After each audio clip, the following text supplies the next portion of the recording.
Congress party માટે એક પછી એક ખરાબ સમાચાર સામે આવી રહ્યા છે। રાજ્યમાં લોકસભા ચૂંટણી 2024માં જંગમાં ઉતરવા માટે તમામ રાજકીય પક્ષોના ઉમેદવારોએ ઉમેદવારી નોંધાવી છે।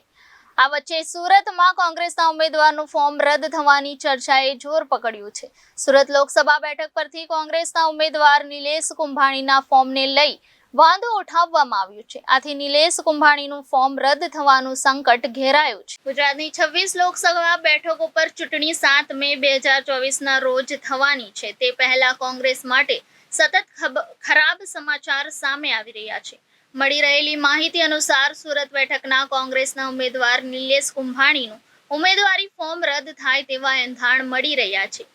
મળી રહેલી માહિતી અનુસાર ફોર્મમાં ટેકેદાર બનેલા ત્રણેય સભ્યોની સહીને લઈને વિવાદ સર્જાયો છે।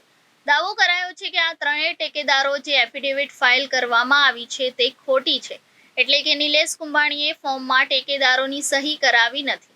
શનિવારે ફોર્મ ચકાસણી દરમિયાન મુખ્ય જિલ્લા ચૂંટણી અધિકારી અને ઓબ્ઝર્વરની હાજરીમાં ટેકેદારોએ કહ્યું હતું કે અમે ફોર્મમાં સહી જ કરી નથી।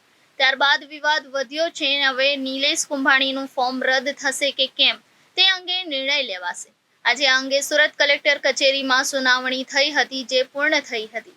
આ દરમિયાન કલેક્ટર કચેરીમાં ધક્કામુક્કીના દ્રશ્યો સર્જાયા હતા।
Reporter Hitesh Prajapati, Janadesh news, Surat.